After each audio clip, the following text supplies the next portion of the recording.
Salut les amis, j'espère que vous allez bien. Je vous partage aujourd'hui 3 belles recettes très faciles, rapides, économiques pour le goûter et le petit déjeuner de toute la semaine. On a tout d'abord 250 g de margarine que j'ai eu sur mon avis le rang gratuit. C'est pour ça que je voulais jamais montrer, ainsi que des pépites au chocolat que mon mari a récupéré lors d'un achat d'accessoires de trucs pour l'entretien de sa voiture chez Carrefour. Ça fait quand même un moment maintenant. Ça traînait dans mon frigo, bien sûr. Là, la margarine, elle est végétale. Vous pouvez utiliser du beurre pour cette première recette de cookies au chocolat. Donc, du beurre à base de lait. Donc, du beurre, de la matière grasse animale ou tout simplement de la margarine végétale. Le plus important est que ça doit être frais, ça doit sortir du frigo. Je rajoute 150 g de sucre roux ou blanc ou du sucre glace. Moi, j'avais pas de sucre glace, j'ai mis du sucre normal. 2 œufs entiers de taille moyenne, donc c'est la taille M. Ceux que j'ai pris la dernière fois chez Leclerc, ils étaient quand même un peu petits. J'étais un peu déçue, mais bon. Je rajoute une belle pincée de sel. C'est vraiment une recette très très facile à porter de tout le monde. Un sachet de sucre vanillé qu'on peut remplacer par la poudre de vanille ou tout simplement de la vanille liquide. 2 belles cuillères à soupe de cacao, 2 belles cuillères à soupe de maïzena qui sont facultatifs, une cuillère à café de café moulu normal, ordinaire, et 2 cuillères à soupe de macadamia, de cacahuètes, d'amandes, peu importe, hachées, et un sachet de levure. Alors si c'est du 7 ou 8 grammes, là j'ai un 11 grammes, donc je ne vais pas finir le sachet. Je vais mettre une belle cuillère à café bien bombée, ainsi que 2 belles pincées de cannelle. Le mélange cacao, café et cannelle est juste exceptionnel. Là j'ai préparé une première tasse qui contient 250 grammes de farine type 45. On peut utiliser la farine ménagère ordinaire. On commence par mélanger notre margarine avec les œufs et le sucre, ainsi que le sel et le sucre vanillé. Pas besoin de faire sortir votre pétrin ni votre batteur électrique, c'est vraiment très facile. La margarine végétale, on la mélange facilement. Elle est un peu mou par rapport au beurre. Si c'est du beurre, on le fait sortir quand même quelques minutes avant. Je mélange bien. Là, je vais faire appel à mon fouet manuel exprès par rapport aux petits morceaux. Donc, ça va m'aider, ça sera plus rapide.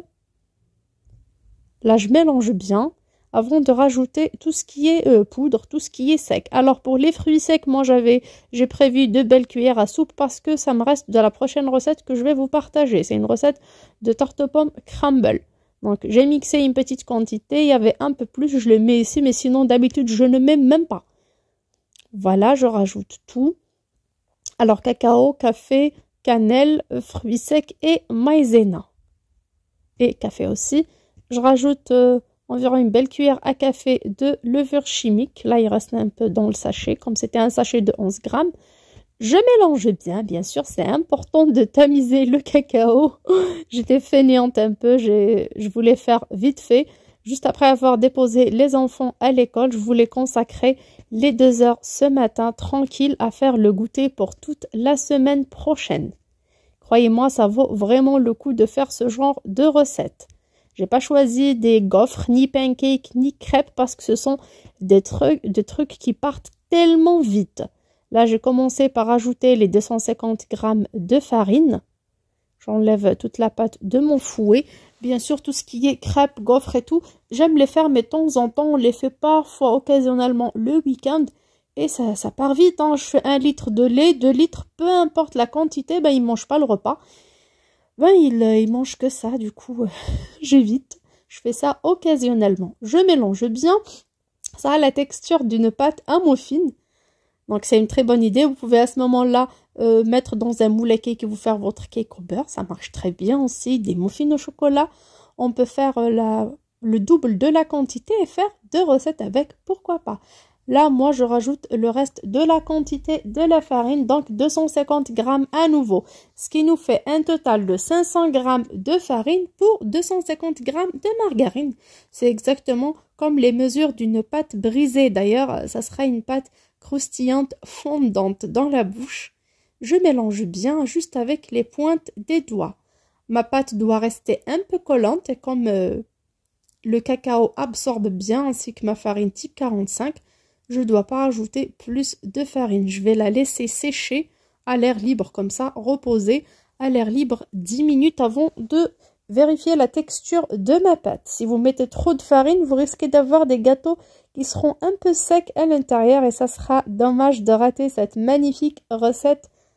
Donc voilà, la pâte colle, mais bon, ce n'est pas grave. J'enlève tout de ma main, je pars me laver les mains et je laisse reposer 10 minutes. Le temps de chemiser mes 3 moules haillons au four avec du papier sulfurisé ou du papier cuisson. Là, directement, je reviens, je saupoudre mes mains avec un tout petit peu de farine. Je prends l'équivalent d'une petite noix entre mes mains. Je forme une boule uniforme et j'aplatis un tout petit peu, soit avec mes doigts ou avec la paume de la main. Là, juste avec mes doigts ou la paume de la main. Et je la mets sur mon plateau. Allons au four. Je commence à préchauffer mon four pendant 15 minutes à 180 degrés. Mode éco ou chaleur tournante, peu importe, ça marche très bien. Donc je continue, je vais former toutes ces boules et en tout j'aurai 41 boules ou 41 pièces de gâteau, 41 petits coquilles. Là vous voyez la pâte sèche toute seule. C'est une des spécificités de la pâte au cacao. Voilà, on peut remplacer le café aussi si on n'a pas de café par du café soluble. Alors j'ai un mélange de fruits secs avec des pépites de chocolat blanc, j'ai de la vermicelle au chocolat, des pépites de chocolat noir, donc on peut décorer avec ce qu'on veut, comme on peut les laisser nature, sans rien mettre, on peut ne rien mettre. Là je vais mettre quelques pépites de chocolat et les enfourner entre 8 et 10 minutes seulement. Donc il faut rester à côté du four, ne pas entamer la deuxième recette, il faut surveiller la cuisson comme du lait sur le feu. Dès que mes gâteaux gonflent et commencent à avoir des... comment ça s'appelle? Alors, ils commencent à exploser au milieu, on voit tous ces beaux traits. Donc là, on ouvre délicatement et on touche la surface. Si le gâteau est sec, on fait sortir, on laisse refroidir. Là, j'ai 150 g de margarine qui était dans mon placard à température ambiante. J'ai 150 g de macadamia, c'est ce que j'ai à la maison, ou d'amandes, de cacahuètes, de ce que vous voulez. Pareil, 150 g de sucre roux qu'on peut remplacer par du sucre blanc, mais je préfère le sucre roux.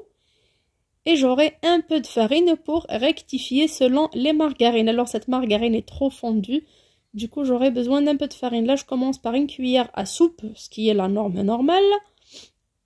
Là je dois ramener un autre récipient parce qu'apparemment c'est petit. Je mets directement mes fruits secs, chose qui est facultative, on peut les remplacer par la farine. Alors c'est pas de la poudre, ils sont pas vraiment trop mixés, mais c'est pas méchant. Le sucre, le peu de farine ainsi que la margarine qu'on peut remplacer par du beurre. Alors on va préparer un crumble pour décorer notre tarte pomme.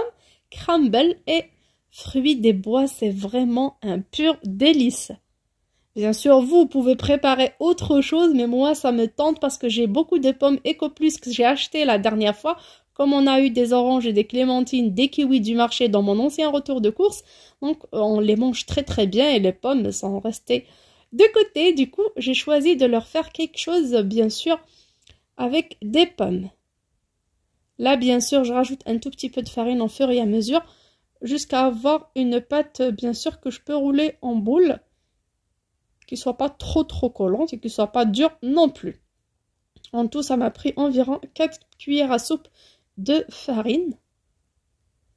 Voilà, elle est collante ma pâte. Ce n'est pas méchant, je vais la mettre au frigo et la laisser sécher. J'ai pas eu un résultat sablé. Là, je réfléchis un peu à rajouter un petit peu de farine encore parce qu'elle était vraiment fondante ma margarine. Du coup, ce n'est pas méchant et même comme ça, même avec cette farine que j'ai rajoutée, elle reste un peu collante, mais ce n'est pas méchant. C'est à vue d'œil que je fais mon crumble. Hein. Si vous avez d'autres mesures, faites-les, mais moi, c'est à vue d'œil. Je regarde comme ça.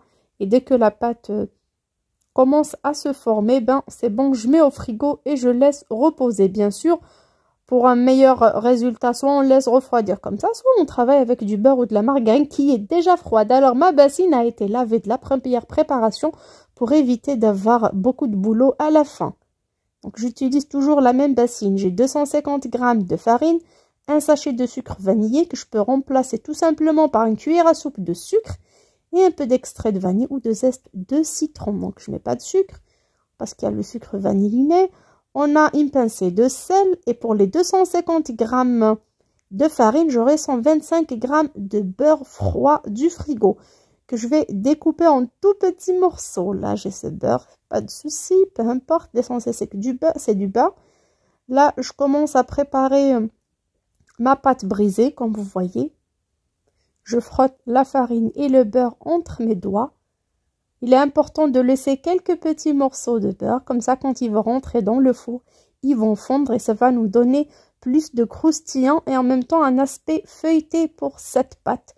J'adore, c'est une pâte que j'utilise depuis de longues années pour toutes mes tartes. Alors on peut ne pas faire le crumble et faire juste une tarte pomme avec une crème pâtissière, une tarte aux fruits, une tarte Nutella banane ou faire cuire des fonds de tarte individuelles ou une grande et les laisser dans son placard et au moment du service on peut garnir comme on veut, comme on peut faire une tarte à la confiture et sucre glace. Donc à vous de voir quel type de tarte vous voulez. Moi, je voulais faire avec des trucs qui traînaient chez moi. Déjà, ça évite le gaspillage alimentaire et en même temps, ça change un peu des recettes que j'ai l'habitude de faire. Comme ça, même vos enfants ne vont pas s'enlacer du fait maison. Ils vont manger parce qu'il y a toujours du nouveau. Alors, j'ai environ 5 cuillères à soupe d'eau froide. En ce moment, il fait froid, donc c'est l'eau du robinet. Et j'ai un jaune d'œuf que je vais mettre au milieu. Vous avez vu, j'ai pas mis de sucre, mais il y avait le sucre vanillé. Si c'est une pâte salée, je mets pas le sucre vanillé du tout. Alors, on met le jaune d'œuf au milieu, au centre de ma préparation. Là, le blanc, je le réserve pour une prochaine recette, pour la 3e recette.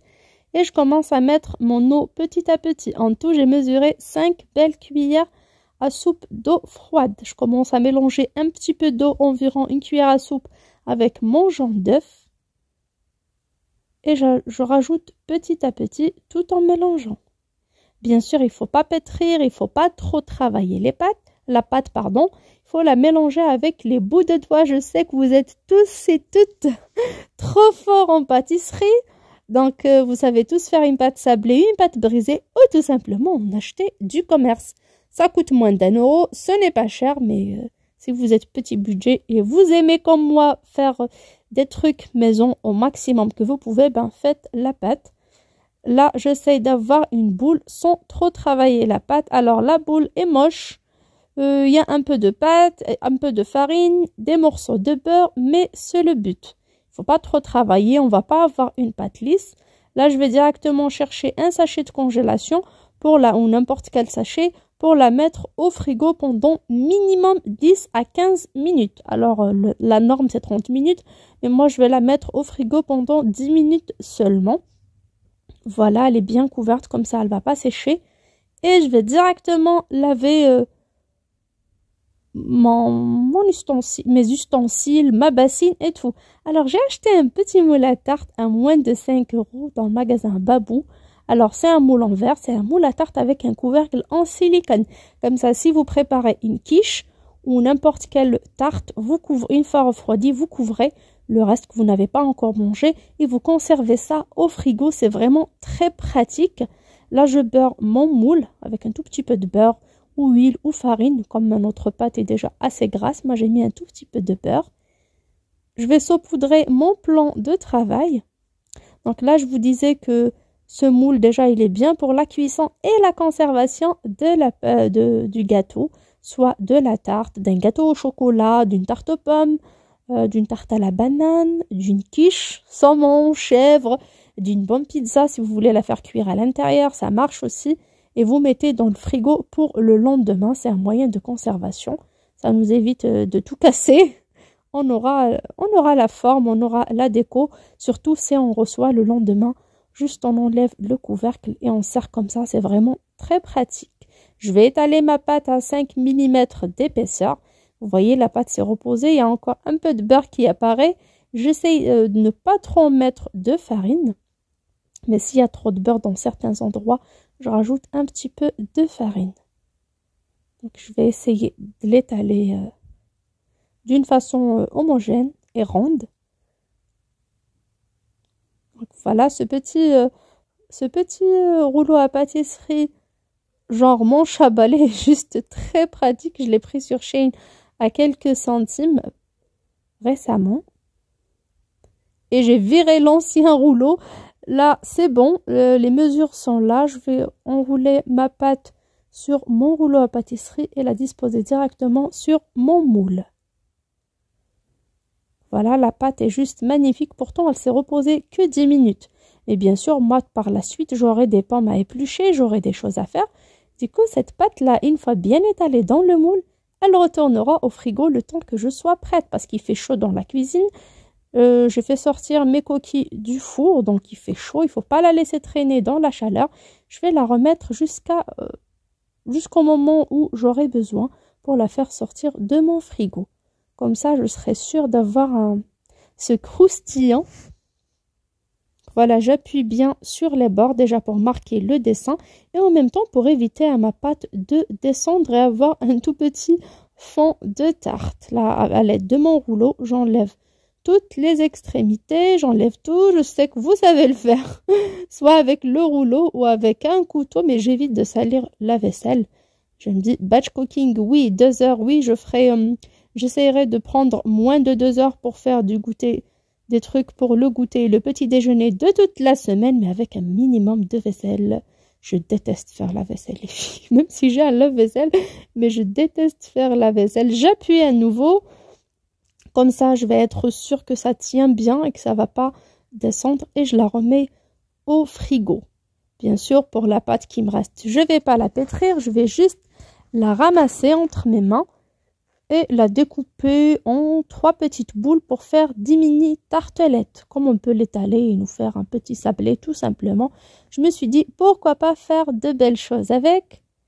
Bien sûr, j'utilise que la farine qui traîne sur mon plan de travail et je vais commencer à étaler mes petits fonds de tarte avec mes doigts tout simplement. Pas la peine d'utiliser le rouleau, c'est très très facile à faire. Bien sûr, tous mes fonds de tarte, je vais les piquer à l'aide d'une fourchette afin d'éviter que la pâte gonfle et qu'elle soit moche. Là, j'appuie très très bien, j'enlève les extrémités, tout comme pour la grande tarte. Là, j'ai bien piqué, même pour la grande, je vais la piquer un peu. Enfin, pas trop comme les petites parce qu'il y aura la confiture en bas. Alors, la confiture reste au choix. J'ai de la confiture de fruits des bois que j'ai préparé l'été dernier. Il me reste un petit pot qui traîne dans le garde-manger. Il n'y a personne qui veut le manger. Du coup, on va l'utiliser pour cette recette. Donc voilà, le peu de pâte qui reste, ben, ce sera un tout petit sablé. J'ai commencé par éplucher des pommes. Alors, les petites pommes Ecoplus, j'ai épluché 4 ou 5, je ne me rappelle pas, 4 ou 5. Bien sûr, bien vidé, épluché, découpé en petits morceaux. Alors, j'ai pas mis de jus de citron parce qu'elles n'auront pas le temps de noircir. Je vais faire vite, c'est vraiment très simple. Ou tout simplement, vous pouvez mettre de la compote de pommes, mettre ces morceaux de pommes, beurre, cannelle, sucre et envoyer au four et avoir une belle tarte aux pommes. À vous de choisir. Moi, je vais mettre ma confiture au fond. En plus, les fruits sont entiers, du coup, on aura des fruits, on aura 2 fruits, on aura la pomme aussi, on aura le crumble dessus croustillant. Donc, ça sera vraiment juste magnifique. Je l'ai déjà mangé dans un café italien, ça fait de longues années, elle m'est restée en tête. Mais bien sûr, en bas, il n'y avait pas cette confiture, il y avait la confiture de fraises. Donc, on peut utiliser le goût ou le parfum qu'on veut. Et la confiture reste au choix. Et croyez-moi, la pâte ne sera pas mouillée, elle sera croustillante. Je verse toutes mes pommes, tous mes morceaux de pommes. Je vais essayer de les mettre comme ça d'une façon homogène. Je vais appuyer un tout petit peu. Et à la fin, je rajoute mon crumble avant d'envoyer au four pour une cuisson à 180 degrés pendant 35 à 40 minutes selon votre four. 180 degrés, oui, peut-être ça peut paraître peu, mais c'est important, comme ça les pommes vont être bien cuites, bien juteuses à l'intérieur. La pâte en bas va être bien cuite, surtout que le moule est un peu épais, il est en verre. Sinon, directement, mon crumble sera bien doré si je mets le four à fond. Et en bas, ça sera cru. Et ça ne sera pas croustillant. Là, j'essaye de partager mon crumble un peu partout. Je sais, mon crumble est un peu bizarre. Il n'est pas comme ce qu'on a l'habitude de faire. Mais moi, je l'adore comme ça. C'est ma façon de faire.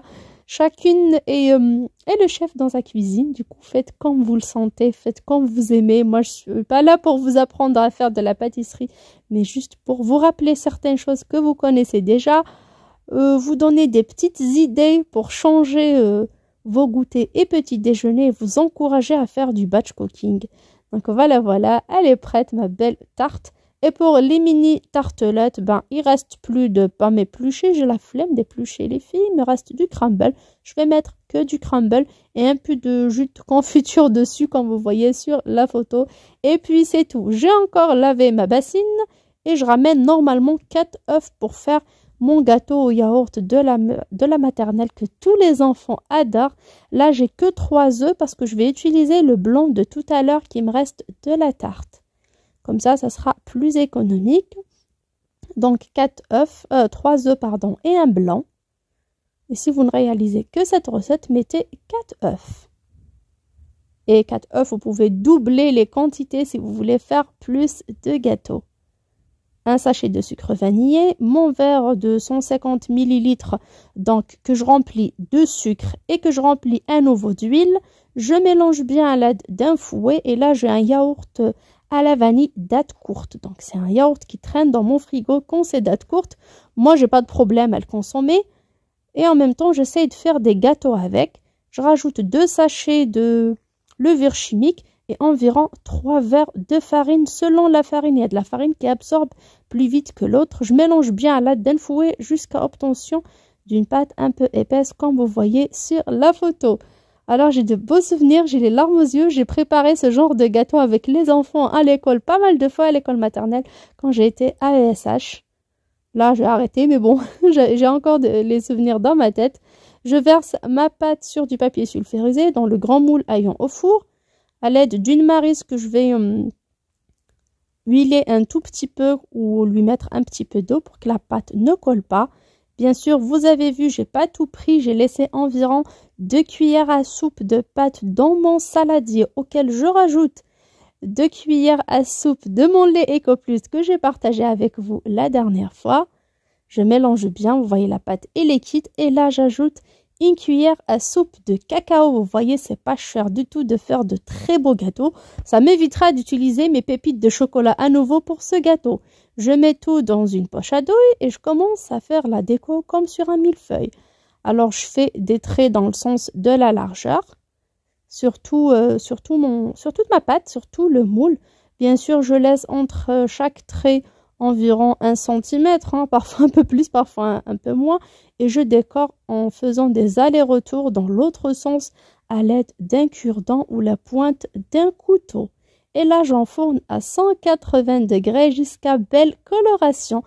Alors, pour le reste de la pâte que j'ai coloriée, donc la pâte au cacao, on ne va pas la jeter. On va beurrer des petits moules à tartelettes et mettre la pâte dedans. Je vais mettre juste la moitié, comme ça il y aura un maximum. Donc j'ai eu 7 mini tartelettes, 7 mini cakes dans ces petits moules.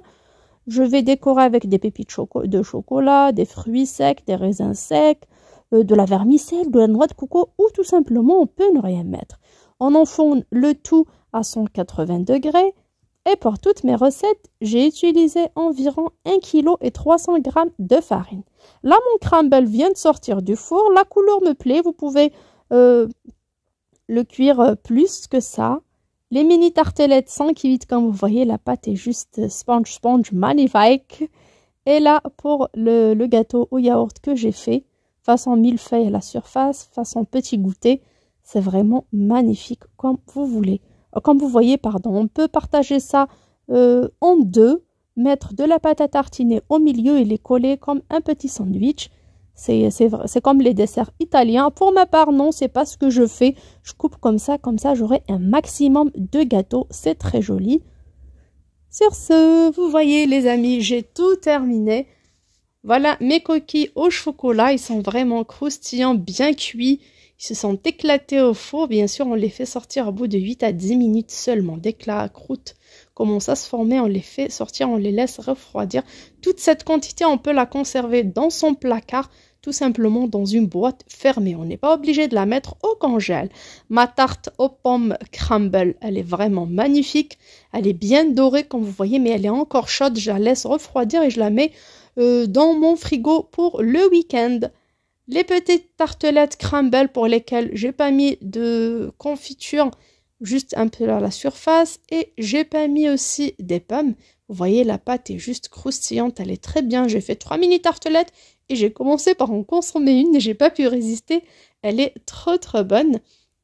Et bien sûr, pour mon petit gâteau au yaourt, comme vous voyez, il est juste magnifique. Il a la légèreté d'une génoise et c'est trop bon. On n'a pas besoin de confiture, ni de pâte à tartiner, ni quoi que ce soit pour consommer ces petits gâteaux. Le reste de cette pâte-là, donc ce sont des petits cakes, des petites madeleines, comme vous voulez, dans des petits moules à tarte. C'est vraiment mignon, surtout pour les enfants. Pour le goûter à la maison, à l'école, le petit déjeuner, la gamelle au travail, c'est vraiment pratique, les sorties parcs quand on reçoit. Et c'est un goûter petit budget pour moi qui va me tenir toute la semaine, voire un peu plus. Sur ce, je vous dis à très bientôt sur ma chaîne. Je vous fais de gros bisous. Ciao, ciao!